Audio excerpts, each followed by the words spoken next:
साचो सतराम। पार साहब संत सतराम दास मिशन की तरफा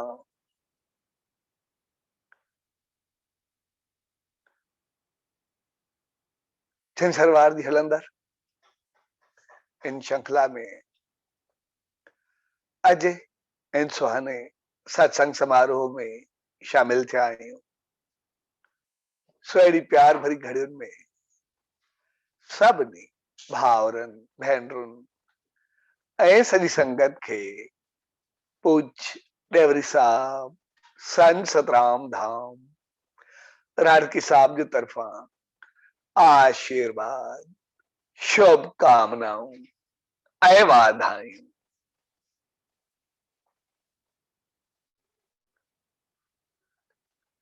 अज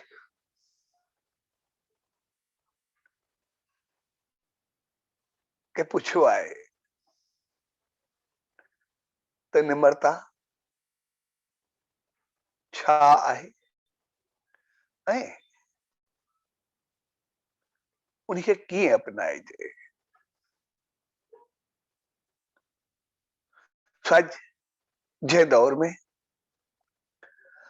असां सभु गुज़री रहिया आहियूं। उहो दौर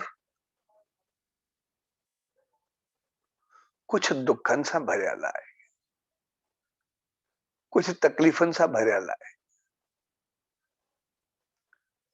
ऐं पंहिंजे तरफ़ा हर हिकु कोशिश करे रहियो आहे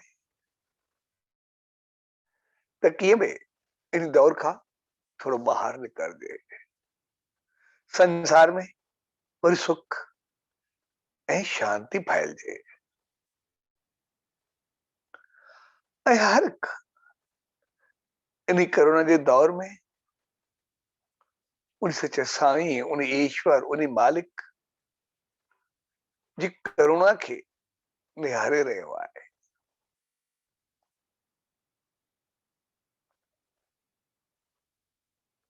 सो हक़ीक़त में असां सभु इंसान जेके ई आहियूं, असां निवड़त भाव, सद्भाव, प्यार, मोहब्बत वो तो सब चाहींदा आहियूं, पर जेकॾहिं थोरो गहराई सां ॾिसंदासीं त पोइ तक़रीबन असां सभु कंहिं न कंहिं रूप में अहंकार, तकबर, सार, जलन, हवस, ॿियाई, द्वैत भाव ऐं केतिरनि ई अवगुणनि जा शिकार हूंदा आहियूं। असां सभु चाहींदा प्यार ऐं मोहब्बत आहियूं, चाहींदा इज़त शान मान आहियूं, चाहींदा सुख ऐं समृद्धि आहियूं, चाहींदा मालिक जी रहमत आहियूं, चाहींदा पंहिंजो पाण खे सदाई सुखी रहण आहियूं, पर असांखे हमेशा झटका उबताईंदा रहंदा आहिनि ऐं असां सभु इंसान पंहिंजे कर्मनि ते विश्वास रखंदा आहियूं ऐं विश्वास रखण जे बावजूद ऐं उन चाहत जे बावजूद पोइ बि दुख, पोइ बि तकलीफ़, पोइ बि परेशानी, हक़ीक़त में इहो उनजो कारण हूंदो आहे। छाकाणि त असां सभु सुख चाहींदा आहियूं, पर सुख चाहण जे लाइ असांखे ध्यानु दुख तरफ़ ॾियणो पवंदो। असां सभु स्वर्ग चाहींदा आहियूं, पर स्वर्ग के समझण जे लाइ असांखे नर्क खे ज़रूर समझणो पवंदो। इन करे दुनिया जा जेतिरा बि धर्म पंथ संत महात्माऊं जेके बि कुझु थियो आहे उन में हमेशा ॿिन्ही जो गॾु गॾु तस्करो ईंदो आहे। कोई बि धर्म कोन्हे जंहिंमें स्वर्ग हुजे नर्क न हुजे, जंहिंमें सुख समझायल हुजे दुख न समझायल हुजे, प्यार जो नतीजो ॿुधायल हुजे नफ़रत जो नतीजो न ॿुधायल हुजे। ऐं असां जॾहिं स्कूल में पढ़ंदा हुआसीं त पोइ जेको ई कुझु सम्झायो वेंदो हो, हिकिड़ो कोई बि तबसरो कयो वेंदो, पोइ उन मेरिट डीमेरिट हुजे डिस्टिंग्विश हुजे कुझु बि हुजे, कंहिं बि हिक खे तबसरो कराए ॿिए खे वाइस वर्सा लिखियो वेंदो, भई उनजो उबतड़ वरी ॿियो कुझु ई आहे।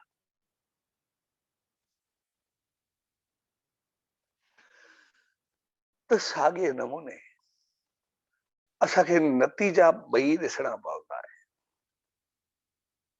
भई जेकॾहिं चङाई कंदासीं सुख मिलंदो, उनजो नतीजो छा हूंदो? असां चाहत रखंदा। पर अगरि ग़लति कंदासीं त उनजो नतीजो दुख छा मिलंदो? जेकॾहिं असांखे दुख जो पतो हूंदो त असां सुख खे सम्झी सघंदासीं।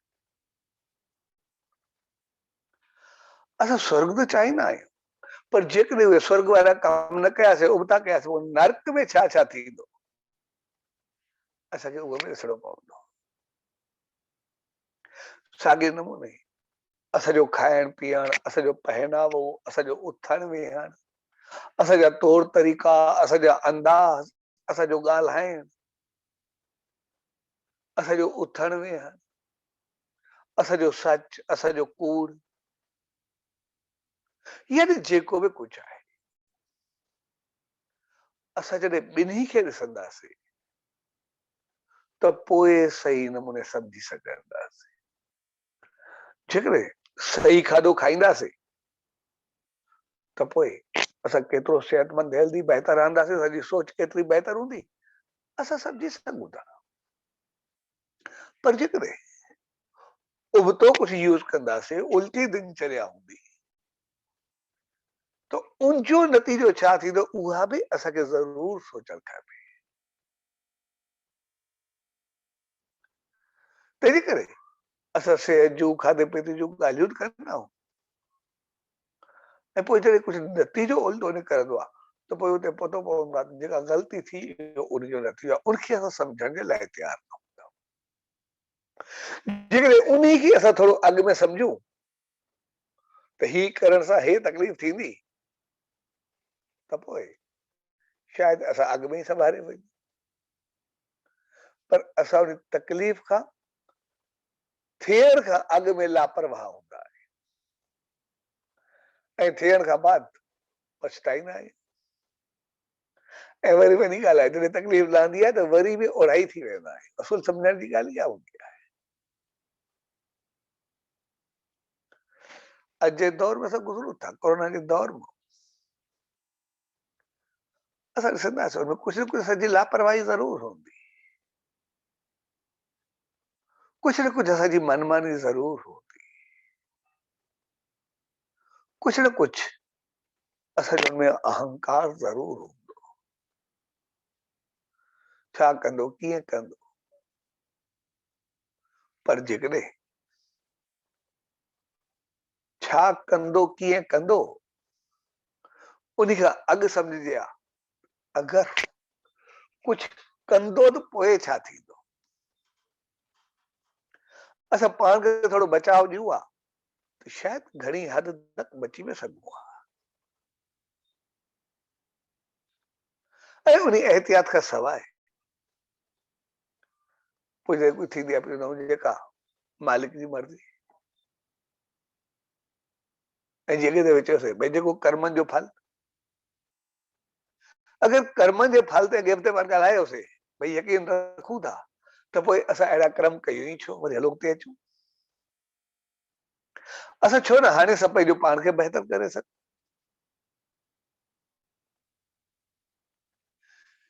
तंहिंजे करे हर हिकु चीज खे असांखे ॿिन्ही जी भेट ज़रूर करणी पवंदी। सम्झण जे लाइ असांखे जा मेरिट डीमेरिट, लाभ ऐं हानियूं, फ़ाइदा ऐं नुक़सान सभु गॾु गॾु ॾिसणा पवंदा। जेसि ताईं निमरता जो कारण या उन जी ॻाल्हि आहे, त निमरता खे सम्झण जे लाइ बि असां निमरता ते अगरि ज़ोर ॾींदासीं त पोइ हर को पंहिंजा पंहिंजा राया ॾींदो। निमरता जो वास्तो हर भरू पेरनि ते किरण कोन्हे।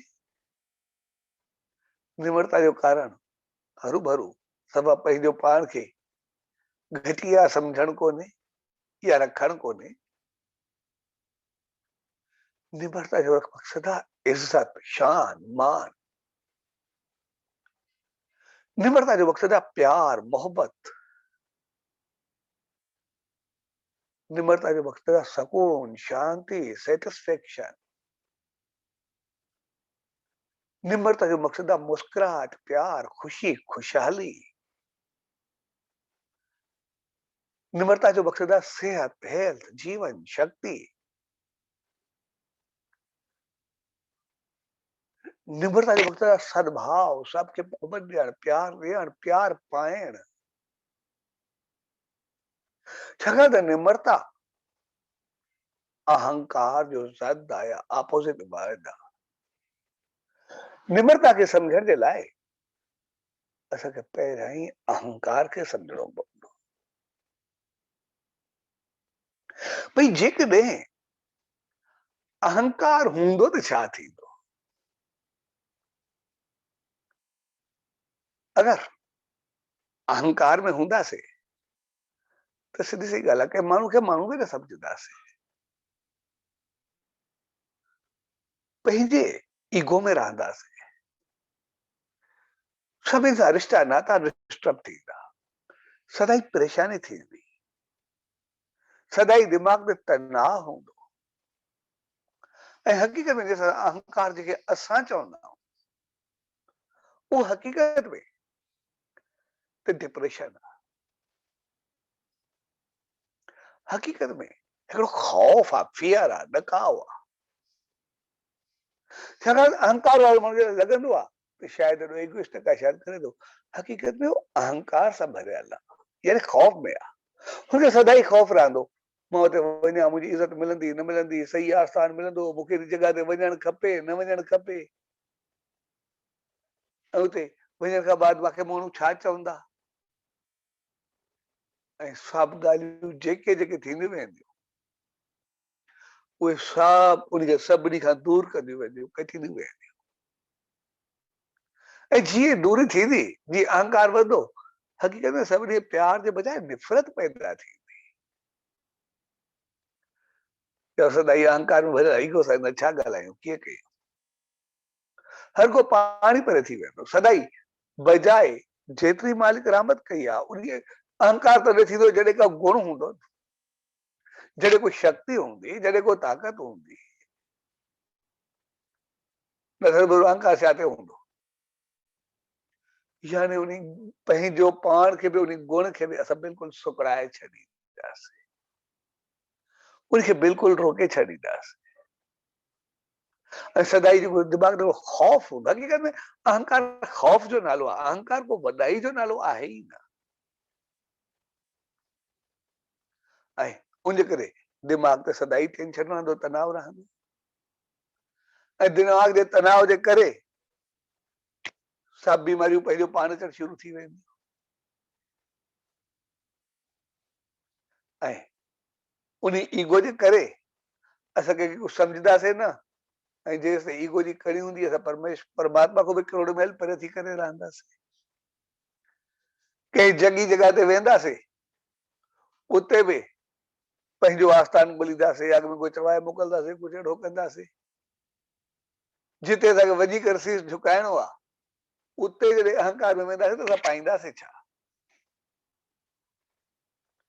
जिते वञिणो ई शीश झुकाइणो आहे, उते छा कंदासीं?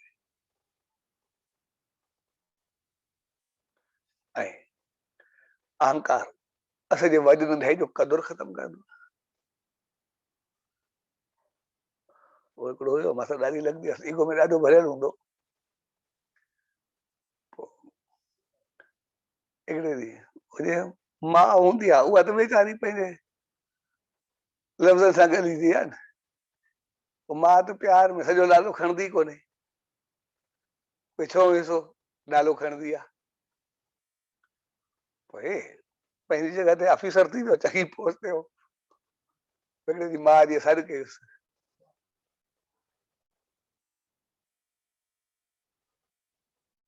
पुट अनु ईंदी, हुन नालो पूरो नालो सभु कोई साहब चवंदो, को साईं चवंदो, को मिस्टर चवंदो, कोई कुझु चवंदो।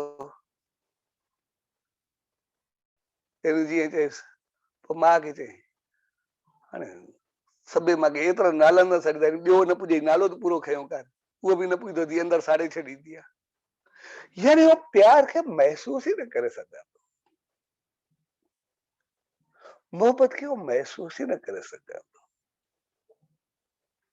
ऐं जॾहिं अहंकार जे करे इहो सभु कुझु थींदो, त पोइ अहंकार तक़रीबन असांखे सुकड़ाए छॾींदो आहे, असांखे दुखी कंदो आहे, असांखे परेशान कंदो आहे, दिमाग़ ते तनाव ॾींदो आहे, सभिनी खां कटे छॾींदो आहे, ऐं अञा पाप कराईंदो आहे। थोरो कोई वधे, थोरो कोई चङो थिए, उनजी गिला जो घांगो बढ़ाए छॾींदो, कंहिंखे दॿाइण जी कोशिशि कंदासीं, कंहिंखे कुचलण जी कोशिशि कंदासीं, यानी सभु कुझु चोपतो थी वेंदो आहे। तंहिंजे करे अहंकार खे पाप जो घड़ो चयो वेंदो आहे। ऐं उनजे उपतर निवृत न्यास, हर हिक सां प्यार सां हलंदासीं, मोहबत सां हलंदासीं, शिक्षा हलंदासीं, ऐं सब सां प्यार हूंदा, सभ जे लाइ बहितर सोच रखंदासीं, दिमाग़ में सेटिस्फेक्शन रहंदी। ऐं दिमाग़ थधो हूंदो त सिधी सी ॻाल्हि आहे, सभिनी बीमारियुनि खां बची करे रहंदासीं। जंहिं जॻह ते वेंदासीं उते इज़त मिलंदी। जेकॾहिं अहंकार हुजे, मूंखे यादि आहे साईं दूल्हा दरवेश जो हिकु जॻह ते प्रोग्राम हो, तो भाई उते काफ़ी अचनि पिया, तो जेके आया हर कंहिंखे पंहिंजो पंहिंजो आस्थान ते वेहण जी हुई, पंहिंजी पंहिंजी जॻह ते हुई, जेके चङा मुड़ुस हुया सभु, हर को पंहिंजी पंहिंजी सीट ते चङे नमूने, जेकॾहिं को देर सां बि आयो त उनखे पूरो रस्तो ॾेई करे उते पहुचाइनि पिया, हर को पंहिंजी में वेठो। ऐं जॾहिं साईं आयो तो न जेका जेका पोई सीट हुई अची करे उते वेही रहियो, सभिनी जो साईं अॻो अचो, चयो न मां सभिनी खे लताड़े करे मां हिते ठीकु वेठुमि, प्रोग्राम पूरो थिए पोइ मां अचां थो। तो वॾी ॻाल्हि हुई त जेतिरा ई वेठा हुया सभु पंहिंजो मुंहुं उबतो फेरे करे सभु हेॾे थी करे वेही रहिया। हाणे उते असां छा चऊं, उहो अहंकार बहितर हो सीट वारो, या न्याज़ ऐं निवृत वारी इज़त बहितर हुई? उहो ईगो बहितर हो या उहा मोहबत बहितर हुई? उहा मनमानी बहितर हुई या उहो प्यार बहितर हो? या ईअं करणु चऊं उहा उनजी पंहिंजो तरीक़ो बहितर हो या उहे आदर्श बहितर आहे, जेको आहे पंहिंजी जॻह ते अची करे वेही। त जॾहिं न्यास निवृत ऐं निम्रता जो मक़सद आहे पंहिंजो पाण खे ईगो को बचाए, पंहिंजो पाण खे अहंकार को बचाए, ऐं जॾहिं असां ईगो या अहंकार को बचंदासीं त पोइ असां सदाई सेटिस्फाई रहंदासीं। ऐं उन ईगो खां बचण जो तरीक़ो उहो हूंदो सभ खां पहिरीं त असां छॾण सिखूं। शुरूआत जेका असांजी थिए असां विसारण सिखूं, असां माफ़ करण सिखूं। उनखे कोई बि नालो कोई ग़लति हलियो उनखे विसारे छॾूं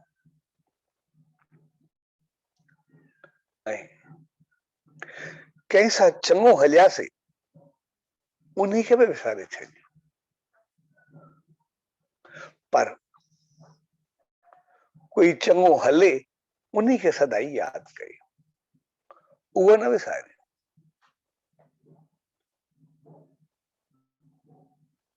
कोई ग़लति हले उनखे विसारे छॾियूं, पर कोई चङो हले उनखे न विसारियूं, उनजा अहसान मंद थी रहो। कंहिंसां चङो हलूं उनखे विसारे छॾियूं, जेके चइबो आहे नेकी कर दरिया में लोड़। पर कंहिंसां चङो न हलूं उन जी असां सारी यादि रखूं भई अहिड़ो कमु वरी न थिए कि मां वरी कंहिंसां चङो न हलां। इहे ॿई चीज़ूं असां गॾु शुरू में खणी करे हलूं। कोई असां सां चङो न हलियो, अगरि उनखे यादि रखंदासीं त पोइ असांखे परेशानी थींदी, सदाई टेंशन हूंदो, तनाव हूंदो, हिन में असां हीअं कयो, अंदर में साड़ जलन क्रोध सभु पैदा थी वेंदा। ऐं चङो हलियो उहो न, पर उन चङे न हलण जूं सभई ख़राबियूं असां पंहिंजे अंदर में पाले करे रखियूंसीं, साड़ जलन क्रोध सभु कुझु। कोई चङो न हलियो इहो उन जो फैल आहे, उन जो कर्म आहे, उनसां असांजो कहिड़ो वास्तो। ठीकु आहे, पंहिंजो हर को पाण ॾिसे, उनखे विसारण जी कोशिश कई। कंहिंसां चङो हलियासीं उनखे बि विसारण जी कोशिश कई। छाकाणि जंहिंसां चङो हलियासीं, ठीकु आहे, असां पंहिंजो फर्ज़ पूरो कयोसीं, चङो हली छॾियोसीं। जेकॾहिं उन सां चङो हलण खे यादि रखियोसीं त पोइ उहो तनाव पैदा कंदो, दुख पैदा कंदो। कंहिं मोड़ ते अगरि उहो थोरो चङो न हलियो, थोरो उन बहितर व्यवहार न कयो, थोरी असांखे मुस्कुराहट न ॾिनी, थोरी इज़त न ॾिनी, या थोरी मनमानी कई, तो जेतिरो पहिरियों चङो हलियासीं न उनखां कई गुना वधीक असां गिला जा घाघा बणिजी वेंदासीं। भई एतिरो हलियोसीं, हीअं चयोसीं, हे ॿुधायोसीं, हे सम्झायोसीं, उनजे बावजूद बि जेतिरो बि आहे हेतिरो मां उन सां हलियो, मुंहिंजी जॻह ते एतिरो फाथो खड़ो, मां छॾियोमांसि, अॼु पुराणियूं ॻाल्हियूं विसरी वियूं त हाणे पंहिंजो पाण खे कुझु सम्झंदो आहे। पोइ जेतिरो चङा हलिया न हूंदासीं, जेतिरो असां एतिरो पुण्य न कयो हूंदो, कई गुना वधीक पाप करे चुका हूंदासीं। ऐं उनखां सवाइ मुंहिंजा निफ़रत, साड़, जलन, क्रोध, उहा वरी असां एॾी पाले रखी हूंदीसीं जो शायदि एॾे पाप करण खां, एॾे टेंशन वधण खां, उहा शायदि उहा थोरी चङाई न करूं हा त उहा वधीक बहितर हुई। यानी कॾहिं कॾहिं ईअं महसूसु थींदो आहे। तंहिंजे करे असांखे पहिरियों सेखारियो वेंदो आहे नेकी कर दरिया में लोड़, कंहिंजी ग़लतियुनि खे विसार, ऐं कोई चङो हले पर उनखे सदाई यादि रख। भई हिन मथां भलाई कई, बहितरी कई, जीअं आमतौर सां इंसान, उहो त असांजो गुण आहे। असां किथे वञूं, असांखे कोई वेहण जी सलाह करे, कोई चांहि पाणी जी सलाह करे, कोई रोटी जी सलाह करे, असां त इंसान उनखे बि न भुलाए सघंदा आहियूं। केतिरे वक़्त खां पोइ अचे, किथे मिले, तॾहिं बि चवंदासीं यार बिल्कुलु तूं कीअं आहे, असां सां वेह त सही, रोटी खाई करे वेंदे, ईअं कीअं वेंदे, तूं एतिरो हले, लेकिन असां हलंदासीं बि न, ईअं कीअं थींदो। यानी उनजी चङाई खे यादि कंदासीं त असांजी चङाई कई गुना वधीक वधणु शुरू थी वेंदी। तंहिंजे करे कोई चङो हले उनखे असां यादि रखूं, पर कंहिंसां चङो हलूं उहो कॾहिं न। कोई मंदो हले उनखे विसारे छॾो, पर कंहिंसां ग़लती थिए उनखे यादि रखो अॻ में मूंखां ग़लती थी हाणे वरी न थियणु खपे, उनखे सॉरी करे, लेकिन वरी बि अहिड़ो मौक़ो अचे त उन सां वरी न कजे। ऐं अॼु जे दौर में असांजी निवड़त ऐं निमरता एतिरी काफ़ी हूंदी आहे, असां छड़ो अहंकार खां बचूं। असां पहिरियों स्टेप खणूं, असां थोरो पंहिंजो पाण खे अहंकार खां बचायूं। इहा ई अॼु जे दौर में वॾी निमरता आहे। निमरता बाद में असां पहिरियों ई ॻाल्हायोसीं। प्यार, मोहब्बत, सकून, शांति, सेटिस्फेक्शन, हमदर्दी, हिक ॿिए खे सुख ॾियण, सदाई ख़ुशी, मुस्कुराहट। निमरता त हिकिड़ो प्यार मोहब्बत सां भरियल हूंदी आहे, सुख, समृद्धि, ख़ुशी, ख़ुशहाली, बहितर व्यवहार। असां बहितर व्यवहार कंदासीं, असां एतिरो वधंदासीं, हर कंहिंजो विश्वास हूंदो, यकीन हूंदो, यार माण्हू को दोखो पहुचंदो ई न। ऐं मां हक़ीक़त में काफ़ी दफ़ा ॾिठो, हिकु माण्हू सभ सां ॾाढो सुठो हलंदो, उनखे थोरी तकलीफ़ आई, तो हक़ीक़त में जेके माण्हू हुआ उन्हनि सभिनी चयो सही मालिक कुझु बि करे, लेकिन इन सां ईअं न थियणु खपे, अहिड़े माण्हू सां ईअं न थियणु खपे। यानी केॾी वॾी आसीस आहे, केॾी वॾी दुआ आहे, केॾी वॾी बहितर चाहत आहे, केॾी वॾी मालिक जी रहमत आहे उहा। भई ठीकु आहे जेको बि थियो, पर अहिड़े माण्हू सां ईअं थियणु न खपंदो, ईअं मालिक न करे हा। जेके तोखे करम हुया बि सही, तोखे कटे छॾी आहे, त जेके उनखे आसीसां दुआऊं मिलंदियूं, ईअं जल्दी उहो वरी निकिरी आयो, हिकदमि वरी साॻियो ओहिड़ो ई थी वियो, पर पहिरें खां ई कई गुना वधीक बहितर थी वियो। तंहिंजे करे न्याज़ ऐं निवड़त जो मक़सदु आहे बहितर वहिंवार। उनजो मक़सदु इहो न आहे असां कंहिंजे पेरनि ते किरूं वञी या कुझु बि चऊं, न, उनजे हथ जोड़ी जो मक़सदु हूंदो आहे, माना सभ सां बहितर व्यवहार। हथ जोड़ण जो मक़सदु असां कॾहिं इहो न सम्झूं त कोई असांखे सिर्फ़ु निमन करे थो। हथ जो वास्तो असांजे दिमाग़ सां आहे। हथ जोड़ण यानी दिमाग़ जो जोड़ण, जंहिंखे चऊं सालिम दिमाग़, जंहिंखे चऊं चित जी एकाग्रता। चित जी एकाग्रता या सालिम दिमाग़ जो मक़सदु आहे जिते कंहिं क़िस्म जी कोई ॿियाई न हुजे, जीअं असां कोई प्रापर्टी न वठंदा, जॾहिं रजिस्ट्रेशन थींदी आहे, आस्ते आस्ते हम लिखंदा आहियूं, तो पहिरीं लाइन हूंदी आहे, बग़ैर कंहिंजे बरगलाइण जे, बग़ैर कंहिंखे नशेआवर चीज़ इस्तेमालु करिजे, बग़ैर कंहिं ग़लती जे, मां सभु कुझु पंहिंजो लिखी करे पोइ लिखबो साल मां लिखी थो ॾियां, बिल्कुलु सालिम दिमाग़ सां, बिल्कुलु बहितर सोच सां, होश हवा सां, सभु कुझु लिखी करे पोइ लिखबो मां लिखी थो ॾियां। हथ जोड़ण जो मक़सदु आहे सालिम दिमाग़। हथ जोड़ण माना दिमाग़ जो जोड़ण, चित जी एकाग्रता, माना मूंखे तुंहिंजे लाइ कोई बि हथ जोड़ण जो मक़सदु इहो आहे, मूंखे तुंहिंजे लाइ प्यार, मोहब्बत, बहितर भाव,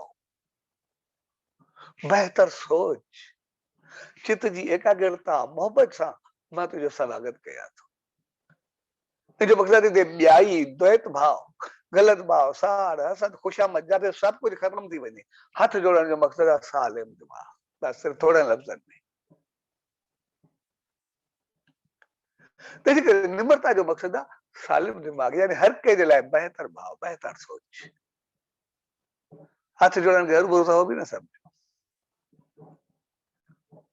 जीअं मां अॻे बग़ैर साहिब जे लाइ चयो, हिकिड़ो शख़्स मां आयो चयो मां ओड़ो थियणु चाहींदो आहे, बग़ैर साहिब आहे, चयोसि कीअं थींदो, मुंहिंजो जहिड़ियूं ॻाल्हियूं कंदो पिया, जॾहिं तुंहिंजो स्टेचू थींदो या फोटो निकिरंदी बसि ओड़ो थींदे,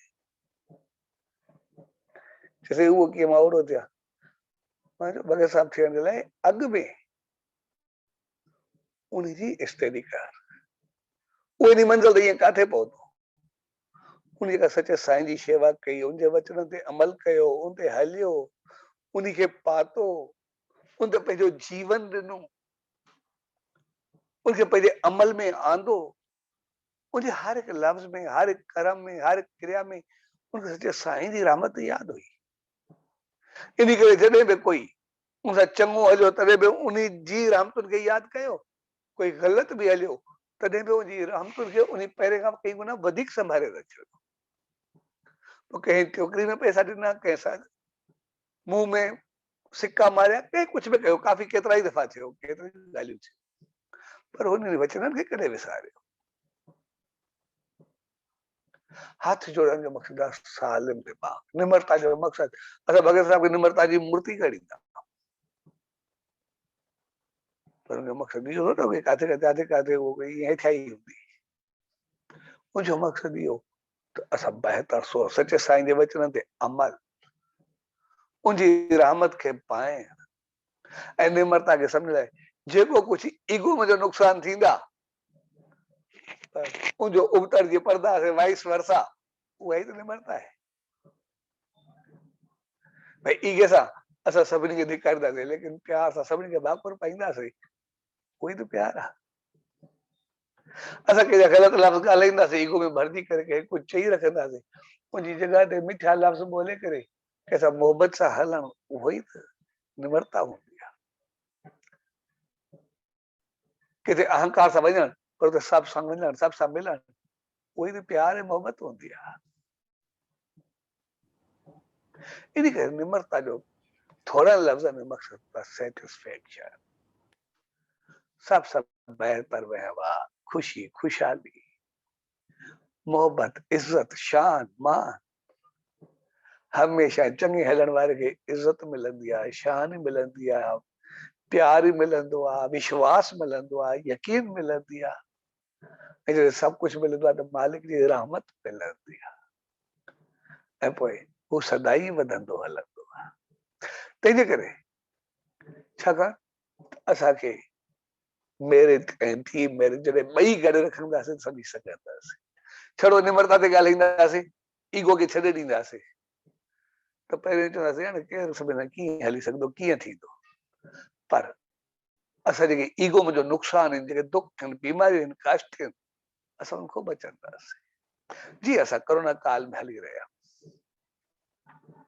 जेकॾहिं असां अॻु में ई कयूं आहे एसओपीस ते अमल, उन ते जेको बि ख़्यालु कयूं आहे, शायदि असां एतिरे दुख खे न पायूं। असां चऊं मालिक जी कई, मालिक साह कंहिंजो सुकंदो ई कोन्हे, उन ऑक्सीजन हवा में छॾे छॾी आहे। असां कुझु अहिड़ो शायदि कयो आहे जे ऑक्सीजन त उहा साॻी आहे, पर सिलेंडर में भरे करे जॾहिं खणिजे वरी बि हवा में थी।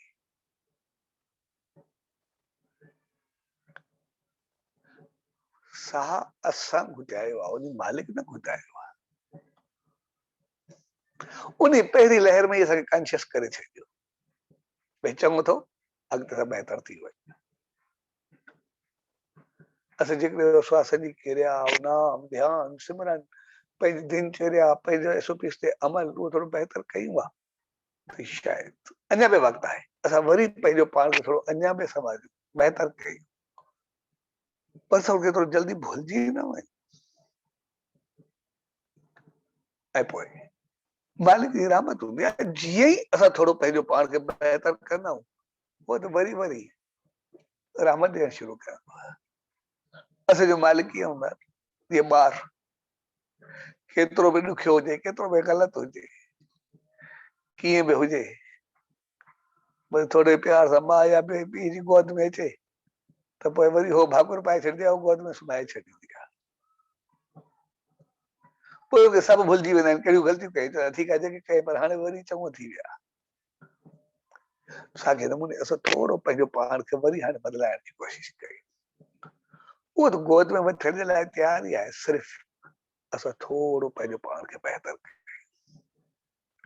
असां नेम सां धुन सां पढ़ूं, नेम कयूं, ध्यानु कयूं, सिमरन कयूं, उन सॼे साईं को पंहिंजे लाइ, सॼे संसार जे लाइ आसीस घुरूं।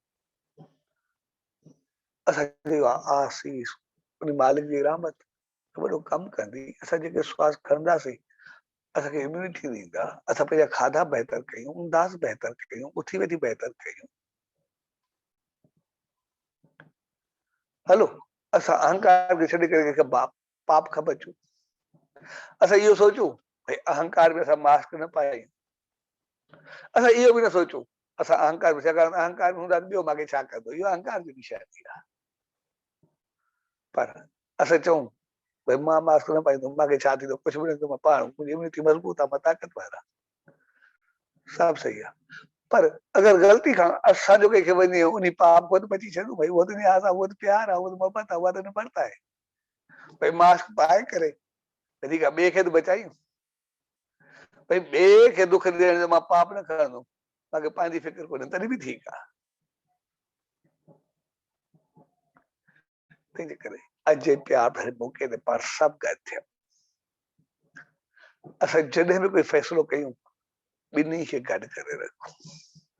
जॾहिं बि अहमाल अचनि त पोइ असां अॻिते मालिक स्वर्ग रहमत में कुझु सभु कुझु भरंदा आहियूं, लेकिन उन वक़्तु थोरो नर्क जी स्थिति ज़रूरु करे छॾियो, अगरि न कंदासीं त पोइ छा थींदो, पंहिंजो पाण स्वर्ग में हलिया वेंदासीं, पतो बि न पवंदो।